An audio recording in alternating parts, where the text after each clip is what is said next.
ಸ್ನೇಹಿತರೆ ನಮಸ್ಕಾರ. ಇದೊಂದು ಕ್ಷಣಕ್ಕೆ ಇಡೀ ಕರುನಾಡು ಸಾಕಷ್ಟು ದಿನಗಳಿಂದ ಕಾದು ಕೂತಿತ್ತು. ಕಿಚ್ಚ ಸುದೀಪ್ ಅವರು ಹಿಡಿಯುವಂತಹ ಒಂದು ಕೈ ಅದು ಗಿಲ್ಲಿಯದ್ದೇ ಆಗಿರಬೇಕು, ಕಿಚ್ಚ ಸುದೀಪ್ ಅವರು ಎತ್ತುವಂಥ ಕೈ ಅದು ಗಿಲ್ಲಿಯದ್ದೇ ಆಗಿರಬೇಕು ಅಂತ ಹೇಳಿಬಿಟ್ಟು ಪ್ರತಿಯೊಂದು ಮನಸ್ಸುಗಳು ಕೂಡ ಮಿಡಿತಿತ್ತು. ಕರುನಾಡೆ ಪ್ರಾರ್ಥನೆಯನ್ನು ಮಾಡಿತ್ತು. ಬಹಳ ಆಸೆಯ ಕಣ್ಗಳಿಂದ ಕಾದು ಕೂತಿತ್ತು. ಆ ದಿನ, ಆ ಕ್ಷಣ, ಆ ಒಂದು ಸಮಯ ಎಲ್ಲವೂ ಕೂಡ ಈಗ ನಡೆದು ಹೋಗಿದೆ. ಕರುನಾಡಿನ ಪ್ರೀತಿಯ ಮುಂದೆ ಗಿಲ್ಲಿ ಕರಗಿ ಹೋಗಿದ್ದಾನೆ. ಸ್ವತಃ ಕಿಚ್ಚ ಸುದೀಪ್ ಅವರು ಕೂಡ ಕಂಗಾಲಾಗಿದ್ದಾರೆ. ಅಂದರೆ ಇವರೆಲ್ಲರ ಲೆಕ್ಕಾಚಾರ ಇದ್ದಿದ್ದೇನು, ಕಲರ್ಸ್ ಟೀಮ್ದು ಅಥವಾ ಬಿಗ್ ಬಾಸ್ನವ್ರದ್ದು ಎಲ್ಲರದ್ದು ಕೂಡ ಲೆಕ್ಕಾಚಾರ ಇದ್ದಿದ್ದೇನು, ಅಶ್ವಿನಿ ಗೌಡ ಗೆಲ್ತಾರೆ ಅನ್ನುವಂಥದ್ದು. ಅದಕ್ಕೆ ಪೂರಕವಾದಂಥ ವಾತಾವರಣವನ್ನು ಕೂಡ ನಿರ್ಮಾಣ ಮಾಡಿಕೊಟ್ಟಿದ್ರು. ಸಾಕಷ್ಟು ಸಲ ಅಶ್ವಿನಿಗೆ ಬೇರೆ ಬೇರೆ ರೀತಿಯಾದಂಥ ಅವಕಾಶವನ್ನು ಕೂಡ ನಿರ್ಮಾಣ ಮಾಡಿಕೊಟ್ಟಿದ್ರು. ಆದರೆ ಅಂತಿಮವಾಗಿ ಜನರ ಪ್ರೀತಿ, ಜನರ ಓಟಿನ ಮುಂದೆ ಯಾವುದೂ ಕೂಡ ನಡೆಯೋದಿಲ್ಲ ಅನ್ನೋದು ಸಾಬೀತಾಗಿದೆ. ಈ ಮೂಲಕ ಅವತ್ತು ಅಶ್ವಿನಿಗೆ, ಅದಾದ ಬಳಿಕ ಗಿಲ್ಲಿಗೆ ಮಾಡಿದ್ದಂಥ ಅವಮಾನಕ್ಕೆ ಇವರಿಬ್ಬರು ಕೂಡ ಸೇರಿ ಕೊಟ್ಟಂತಹ ಉತ್ತರ ಹೇಗಿತ್ತು ಅನ್ನೋದಕ್ಕೆ ಸಾಕ್ಷಿಯೇ ಅಶ್ವಿನಿ ಗೌಡಗೆ ಸಿಕ್ಕಂತಹ 3ನೇ ಸ್ಥಾನ. ಹೌದು, 3ನೇ ಸ್ಥಾನ. ಸೆಕೆಂಡ್ ಪೊಸಿಷನ್ ಅಥವಾ ಫಸ್ಟ್ ರನ್ನರ್ ಅಪ್ ಆದರೂ ಬರ್ಬೋದು ಏನೋ ಅಂತೇಳಿ ಎಲ್ಲರೂ ಭಾವಿಸಿದ್ರು. ಆದರೆ ದೇವರು ಹಾಗೆ ಮಾಡಲೇ ಇಲ್ಲ, ನೀವು ಮಾಡಿದಂಥ ತಪ್ಪಿಗೆ ನೀವು ಎಲ್ಲಿರಬೇಕು ಅನ್ನೋದನ್ನು ಸೂಕ್ತವಾಗಿ ತೋರಿಸಿಕೊಟ್ಟಿದ್ದಾರೆ. ಹಾಗಾದರೆ ಅಸಲಿಗೆ ಇಲ್ಲಾಗಿದ್ದೇನೋ, ಗಿಲ್ಲಿ ಮತ್ತು ರಕ್ಷಿತಾ ಕೊಟ್ಟಂತಹ ತಿರುಗೇಟು ಹೇಗಿತ್ತು ಎಲ್ಲವನ್ನೂ ಕೂಡ ಇತಿಹಾಸ ಸಮೇತ ನೋಡ್ತಾ ಹೋಗೋಣ. ಅದಕ್ಕಿಂತ ಮುಂಚೆ ನೀವಿನ್ನೂ ಕೂಡ ನಮ್ಮ ಚಾನಲನ್ನು ಸಬ್ಸ್ಕ್ರೈಬ್ ಮಾಡಿಲ್ಲ ಅಂದರೆ ದಯವಿಟ್ಟು ಕೂಡಲೇ ಸಬ್ಸ್ಕ್ರೈಬ್ ಮಾಡಿ ಸ್ನೇಹಿತರೆ. ಗಿಲ್ಲಿ ಜೊತೆಗೆ ರಕ್ಷಿತಾ ಜೊತೆಗೆ ಬಿಗ್ ಬಾಸ್ ಮನೆಯಲ್ಲಿ ಬಹುತೇಕ ಎಲ್ಲರೂ ಕೂಡ ಕಿತ್ತಾಡಿದ್ದಾರೆ. ಬೇರೆ ಬೇರೆ ವಿಚಾರಕ್ಕೆ ಕಿತ್ತಾಡಿದ್ದಾರೆ. ಅದರಲ್ಲೂ ಕೂಡ ರಕ್ಷಿತಾ ನಿಲುವಿನ ಬಗ್ಗೆ ಸಾಕಷ್ಟು ಜನರಿಗೆ ಅಸಮಾಧಾನ ಇತ್ತು. ನೇರ ಮತ್ತು ನಿಷ್ಠುರತನದಿಂದ, ಹಾಗನ್ನೇ ತಾನು ಯಾರನ್ನಾದರೂ ಮೆಚ್ಚಿದ್ರೆ, ಈಗ ರಕ್ಷಿತಾ ಯಾರನ್ನಾದರೂ ಕೂಡ ಮೆಚ್ಚಿದ್ರೆ ಅವರಿಗೆ ಏನೂ ಕೂಡ ತೊಂದರೆ ಆಗದಂತೆ ಪ್ರೊಟೆಕ್ಷನನ್ನು ಕೊಡುವಂಥದ್ದು. ಈ ನಾಮಿನೇಷನ್ ವಿಚಾರ ಬಂತು ಅಂದ್ರೂ ಹಾಗೆ ಆಕೆಗೆ ಅದು ಸರಿ ಕಾಣಲಿಲ್ಲ ಅಂತೇಳಿ ಅನಿಸಿದ್ರೆ, ಈಗ ಫಾರ್ ಎಕ್ಸಾಂಪಲು ಮಾಳು ಬಗ್ಗೆ ಈ ಗಿಲ್ಲಿ ಮತ್ತು ಉಳಿದವರು ಮಾತನಾಡಿದ್ದನ್ನು ನೇರವಾಗಿ ತಪ್ಪು ಅಂತೇಳಿ ಹೇಳಿದ್ದು ಮಾತ್ರವಲ್ಲದೆ ಅದೇ ಕಾರಣಕ್ಕೆ ಗಿಲ್ಲಿಯನ್ನು ನಾಮಿನೇಟ್ ಮಾಡುವಂತಹ ನಿರ್ಧಾರವನ್ನು ತೆಗೆದುಕೊಳ್ಳುವಂಥದ್ದು. ಈ ರೀತಿ ಗಟ್ಟಿ ನಿಲುವನ್ನು ತೆಗೆದುಕೊಳ್ಳೋದ್ರಲ್ಲಿ ರಕ್ಷಿತಾ ಯಾವತ್ತೂ ಕೂಡ ಹಿಂದೆ ಮುಂದೆ ಮಾಡಿದೇ ಇಲ್ಲ. ಈ ರೀತಿಯಾದಂಥ ನಿಲುವುಗಳನ್ನು ತೆಗೆದುಕೊಳ್ಳೋದು ಅಥವಾ ಆ ರೀತಿಯಾದಂಥ ಆಲೋಚನೆ ಬರೋದು ರಕ್ಷಿತಾಗೆ ಮಾತ್ರ ಅಂತೇಳಿ ಅನಿಸುತ್ತೆ. ಇನ್ಫ್ಯಾಕ್ಟು ರಕ್ಷಿತಾ ಬಗ್ಗೆ ಹೇಳೋದಾದರೆ ಒಂದೆರಡು ವಿಚಾರಗಳನ್ನು ನಾನು ಇವಾಗ ನಿಮಗೆ ನೆನಪಿಸಲೇಬೇಕು. ನಿಮಗೆ ನೆನಪಿಲ್ವೋ, ಈ ವ್ಲಾಗರ್ ಆಗಿ ರಕ್ಷಿತಾ ಶೆಟ್ಟಿ ಬಿಗ್ ಬಾಸ್ ಮನೆಯ ಒಳಗಡೆ ಬಂದಂಥ ಸಂದರ್ಭದಲ್ಲಿ ಈ ಜಂಟಿಯಾಗಿ ಬರಬೇಕಾಗಿತ್ತು. ಆ ಸಂದರ್ಭದಲ್ಲಿ ಯಾರೂ ಕೂಡ ರಕ್ಷಿತಾ ಶೆಟ್ಟಿಗೆ ಜಂಟಿ ಆಗೋದಕ್ಕೆ ಒಪ್ಪದೇ ಇದ್ದಂಥ ಕಾರಣಕ್ಕೋಸ್ಕರ ಒಂದೇ ದಿನಕ್ಕೆ ಬಿಗ್ ಬಾಸ್ ಮನೆಯ ಒಳಗಡೆ ಹೀಗೆ ಬಂದು ಹಾಗೆ ಹೊರಗಡೆ ಹೋಗಿದ್ದಂಥ ರಕ್ಷಿತಾ ನಂತರ ಮತ್ತೆ ವಾಪಸ್ ಬಂದಿದ್ದು ಮತ್ತೊಂದು ಅವಕಾಶವನ್ನು ಕೊಟ್ಟ ಬಳಿಕ ರಕ್ಷಿತಾ ಶೆಟ್ಟಿ ಬಿಗ್ ಬಾಸ್ ಮನೆಯ ಒಳಗಡೆ ಬರ್ತಾರೆ. ಆವತ್ತಿನಿಂದ ಶುರುವಾದಂಥ ಈಕೆಯ ಆಟ ಹಂತವಾಗಿ ಜನರ ಪ್ರೀತಿಯನ್ನು ಗಳಿಸ್ತಾನೆ ಹೋಯಿತು. ಎಲ್ಲಿವರೆಗೆ ಅಂತ ಹೇಳಿದ್ರೆ ಇವತ್ತು ರನ್ನರ್ ಅಪ್ ಆಗುವವರೆಗೆ. ಹೌದ್ರಿ, ಯಾರೂ ಕೂಡ ಇಮ್ಯಾಜಿನ್ ಮಾಡೇ ಇರಲಿಲ್ಲ ರಕ್ಷಿತಾ ಶೆಟ್ಟಿಗೆ ರನ್ನರ್ ಅಪ್ ಸ್ಥಾನಮಾನ ಸಿಗುತ್ತೆ ಅಂತ ಹೇಳ್ಬಿಟ್ಟು. ಬಟ್ಟು ಆಕೆಯ ಪಾಪ್ಯುಲಾರಿಟಿ ಯಾವ ಮಟ್ಟಕ್ಕಿತ್ತು ಅನ್ನೋದು ನಮ್ಮೆಲ್ರಿಗೂ ಕೂಡ ಪರಿಚಯ ಇತ್ತು. ಯಾಕಂತ ಹೇಳಿದ್ರೆ ಬೇರೆಯವರ ವಿಡಿಯೋ ಹಾಕಿದಾಗ ಅಥವಾ ರಕ್ಷಿತಾ ಶೆಟ್ಟಿಯ ವಿಡಿಯೋ ಹಾಕಿದಾಗ ಡಿಫ್ರೆನ್ಸ್ ನೋಡಿದ್ರೆ ಅಜಗಜಾಂತರ ವ್ಯತ್ಯಾಸ. ಅಷ್ಟು ಜನ ರಕ್ಷಿತನನ್ನು ಫಾಲೋ ಮಾಡ್ತಾ ಇದ್ದಾರೆ, ಇಷ್ಟಪಡ್ತಾ ಇದ್ದಾರೆ, ಆಕೆಯ ವೀಡಿಯೋಸನ್ನು ನೋಡ್ತಾ ಇದ್ದಾರೆ ಅನ್ನೋದು ಖುಷಿಯ ವಿಚಾರ ಅಲ್ವಾ. ಹೀಗೇ ರಕ್ಷಿತಾ ಶೆಟ್ಟಿ ಯಾವಾಗ ಬಿಗ್ ಬಾಸ್ ಮನೆಯಲ್ಲಿ ಗಟ್ಟಿಯಾಗಿ ನಿಂತು ಜಾಹ್ನವಿ, ಅಶ್ವಿನಿಯಂತಹ ಘಟಾನುಘಟಿ ಸ್ಪರ್ಧಿಗಳಿಗೆ ನೀರಿಳಿಸುವಂಥ ಕೆಲಸವನ್ನು ಮಾಡಿದ್ರು, ಅವತ್ತಿನಿಂದ ಎಲ್ಲರ ಅಚ್ಚುಮೆಚ್ಚಿನ ಸ್ಪರ್ಧಿಯಾಗಿ ಬದಲಾದರು. ಅದರಲ್ಲೂ ಕೂಡ ಅಶ್ವಿನಿ ಗೌಡ ವಿರುದ್ಧ ತೊಡೆತಟ್ಟಿದಂತಹ ಇದೇ ರಕ್ಷಿತಾ ಶೆಟ್ಟಿ ಯಾವ ಪರಿ ಅಶ್ವಿನಿ ಗೌಡಗೆ ನೀರಿಳಿಸಿದ್ರು ಅನ್ನೋದಕ್ಕೆ ಇದೇ ಈಗ ಸಾಕ್ಷಿ.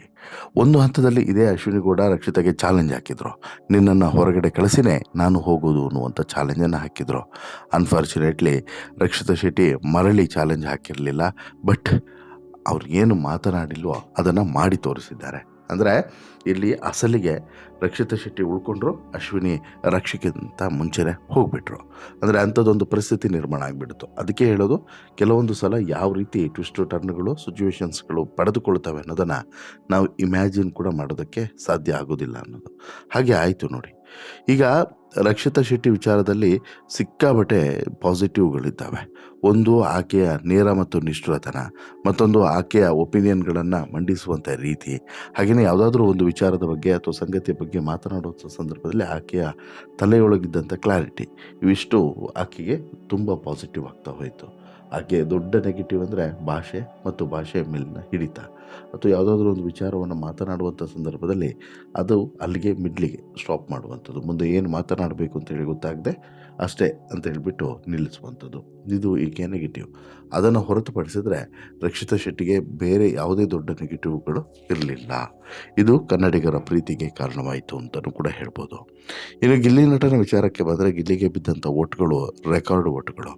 ಈ ಹಿಂದೆ 5 ಕೋಟಿ ಓಟ್ಗಳು ಬಂದಿತ್ತು, ಆದರೆ ಇವತ್ತು 50 ಕೋಟಿಗೂ ಹೆಚ್ಚು ಓಟ್ಗಳನ್ನು ಗಿಲ್ಲಿ ಪಡೆದು ಬಿಗ್ ಬಾಸ್ನ ವಿನ್ನರ್ ಆಗಿ ಬಿಗ್ ಬಾಸನ್ನು ಟ್ರೋಫಿಯನ್ನು ಹಿಡಿಯೋದು ಅಂತ ಹೇಳಿದ್ರೆ ತಮಾಷೆಯ ಮಾತೇ ಅಲ್ಲ.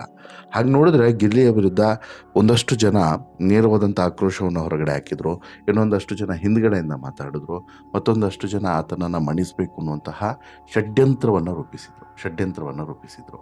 ಅದರಲ್ಲೂ ಕೂಡ ಈ ಅಶ್ವಿನಿ ಮತ್ತು ಜಾಹ್ನವಿ ಮತ್ತು ರಿಷಾ ಹಾಗೆಯೇ ರಾಶಿಕಾ ಇನ್ನುಳಿದಂಥವ್ರಿಗೆ ಏನಂತಿದ್ರು, ಇಲ್ಲ ಗಿಲ್ಲಿ ಈಗಾಗಲೇ ವಿನ್ನರ್ ಅನ್ನೋದನ್ನು ತಲೆಯಲ್ಲಿ ಫಿಕ್ಸ್ ಮಾಡಿಸ್ಕೊಂಡು ಕೂತ್ಕೊಂಡ್ಬಿಟ್ಟಿದ್ದಾನೆ, ಅವನು ವಿನ್ನರ್ ಅಂತೇಳ್ಬಿಟ್ಟು ಫಿಕ್ಸ್ ಆಗಿದ್ದಾನೆ ಅಂತೇಳಿ. ಇನ್ಫ್ಯಾಕ್ಟ್ ಆರಂಭದಲ್ಲಿ ಕಾಕ್ರೋಚ್ ಸುದ್ದಿಯಿಂದ ಹಿಡಿದು ಪ್ರತಿಯೊಬ್ಬರು ಕೂಡ ಇದೇ ರೀತಿಯಾದಂಥ ಮಾತುಗಳನ್ನು ಹೇಳ್ತಾನೆ ಬಂದರು. ಗಿಲ್ಲಿ ನಾನೊಬ್ಬ ವಿನ್ನರ್ ಅನ್ನೋದನ್ನು ಆತನ ತಲೆಯೊಳಗೆ ಫಿಕ್ಸ್ ಮಾಡ್ಕೊಂಡಿದ್ದಾನೆ, ಹಾಗಾಗಿ ಅವನು ಬಾಯಿಗೆ ಬಂದಂಗೆ ಮಾತನಾಡ್ತಾನೆ ಮತ್ತು ತಮಾಷೆ ಮಾಡುವಂಥ ಸಂದರ್ಭದಲ್ಲಿ ಇನ್ನೊಬ್ಬರನ್ನ ತುಂಬ ಕೀಳಾಗಿ ನೋಡ್ತಾನೆ ಎನ್ನುವಂಥ ವಿಚಾರವನ್ನು ಹೇಳ್ತಾಯಿದ್ರು. ಆದರೆ ಅದೇ ಸ್ಪರ್ಧಿಗಳು ಇನ್ನೊಬ್ಬರನ್ನು ಕೂಡ ಕೀಳಾಗಿ ನೋಡ್ತಿದ್ರು ಅನ್ನುವಂಥ ಮಿನಿಮಮ್ ಕಾಮನ್ ಸೆನ್ಸ್ ಮಾತ್ರ ಅವರಿಗೆ ಇರಲೇ ಇಲ್ಲ ಅನ್ನೋದು ಮಾತ್ರ ದುರಂತ. ವೀಕ್ಷಕರು ತುಂಬ ಬುದ್ಧಿವಂತರು ರೀ. ವೀಕ್ಷಕರು ಎಲ್ಲವನ್ನು ಕೂಡ ಅಬ್ಸರ್ವ್ ಮಾಡ್ತಾರೆ. ಗಿಲ್ಲಿಯ ಪಾರ್ಟನ್ನು ಕೂಡ ಅಬ್ಸರ್ವ್ ಮಾಡ್ತಾರೆ, ಅಪೋಸಿಟ್ ಇದ್ದವರ ಪಾರ್ಟನ್ನು ಕೂಡ ಅಬ್ಸರ್ವ್ ಮಾಡಿ ಅಂತಿಮವಾಗಿ ಯಾರಿಗೆ ಏನು ಮಾಡಬೇಕೋ ಅದನ್ನು ಮಾಡ್ತಾರೆ, ಅದನ್ನೇ ಮಾಡಿದ್ದಾರೆ ಕೂಡ. ಬಿಗ್ ಬಾಸ್ ಮನೆಯಲ್ಲಿ ಇದ್ದಂಥ ಅಷ್ಟು ಜನ ಸ್ಪರ್ಧಿಗಳ ಪೈಕಿ ಗಿಲ್ಲಿ ಬಹುತೇಕ ಕನ್ನಡಿಗರ ಫೇವರೇಟು. ಮೋರ್ ದೆನ್ 90% ಗಿಲ್ಲಿಯನ್ನು ಇಷ್ಟಪಡದೇ ಇರೋರು ಇಲ್ಲವೇ ಇಲ್ಲ. ಪ್ರತಿಯೊಬ್ಬರು ಕೂಡ ಇಷ್ಟಪಡ್ತಾರೆ. ಅಷ್ಟರ ಮಟ್ಟಿಗೆ ಗಿಲ್ಲಿಯ ಕ್ರೇಜು ಇಡೀ ಕರುನಾಡಿನಾದ್ಯಂತ ಆವರಿಸಿಕೊಂಡು ಬಿಟ್ಟಿತ್ತು. ಗಿಲ್ಲಿಯ ಪ್ರತಿಯೊಂದು ಆಟ, ಗಿಲ್ಲಿಯ ಪ್ರತಿಯೊಂದು ಮಾತುಗಳು, ಗಿಲ್ಲಿಯ ಮ್ಯಾನರಿಸಮು, ಗಿಲ್ಲಿ ಹೊಡೆಯುವಂಥ ಪಂಚು, ಇವೆಲ್ಲವೂ ಕೂಡ ಪ್ರತಿಯೊಬ್ಬರಿಗೂ ಕೂಡ ಇಷ್ಟ ಆಗ್ತಿತ್ತು.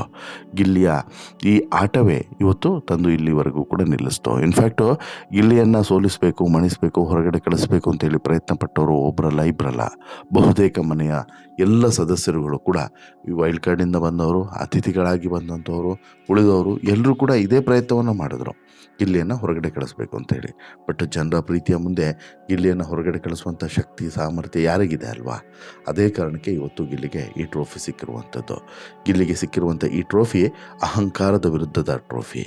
ರಕ್ಷಿತಾಗೆ ಸಿಕ್ಕಿರುವಂಥ ರನ್ನರಪ್ ಸ್ಥಾನ ಅಹಂಕಾರದ ವಿರುದ್ಧದ ಈ ರನ್ ಸ್ಥಾನಮಾನ. ಯಾಕಂತ ಹೇಳಿದ್ರೆ ಇದೇ ರಕ್ಷಿತಾ, ಇದೇ ಗಿಲ್ಲಿ ವಿರುದ್ಧ ಅಶ್ವಿನಿ ಅಹಂಕಾರದಿಂದ ವರ್ತನೆಯನ್ನು ಮಾಡಿದರು. ಕೆಟ್ಟ ಪದಗಳನ್ನು ಬಳಕೆ ಮಾಡಿ ಬೈತಿದ್ರು, ಏಕವಚನದಲ್ಲಿ ಜಾಲಾಡಿದ್ರು, ಹಾಗೆ ಮಾಡ್ತೀನಿ, ಹೀಗೆ ಮಾಡ್ತೀನಿ, ಅದು ಇದು ಅಂತೇಳಿ ಎಲ್ಲದೂ ಕೂಡ ಹೇಳಿದರು. ಆದರೆ ಎಂಡ್ ಆಫ್ ದಿ ಡೇಗೆ ಆಗಿದ್ದೇನೋ, ಕೊನೆಗೆ ಸಿಕ್ಕಿದ್ದೇನೋ, ಕೊನೆಗೆ ಫಸ್ಟ್ ರನ್ನರಪ್ ಸ್ಥಾನವೂ ಕೂಡ ಸಿಗದೆ 3ನೇ ಸ್ಥಾನಕ್ಕೆ ತೃಪ್ತಿ ಪಡುವಂತಾಗಿದ್ದು ಮಾತ್ರ ಅವರ ತಪ್ಪುಗಳಿಂದಾನೆ ಅನ್ನೋದನ್ನು ಅರ್ಥ ಮಾಡಿಕೊಳ್ಳೇಬೇಕು. ಒಟ್ಟಾರೆ ನಿಮಗೇನು ಅನಿಸುತ್ತೆ ಸ್ನೇಹಿತರೆ, ಈ ಎಲ್ಲ ಬೆಳವಣಿಗೆಗಳನ್ನು ಗಮನಿಸಿದಾಗ ನಿಮ್ಮ ಅಭಿಪ್ರಾಯ ಏನು? ದಯವಿಟ್ಟು ನಿಮ್ಮ ಅಭಿಪ್ರಾಯವನ್ನು ಕಮೆಂಟ್ ಮಾಡಿ ತಿಳಿಸಿ. ಜೊತೆಗೆ ಇಷ್ಟ ಆಯಿತು ಅಂತ ಹೇಳಿದ್ರೆ ಲೈಕ್ ಮಾಡಿ, ಶೇರ್ ಮಾಡಿ, ಚಾನಲ್ಗೆ ಸಬ್ಸ್ಕ್ರೈಬ್ ಆಗೋದನ್ನು ಮರಿಬೇಡಿ. ಧನ್ಯವಾದ.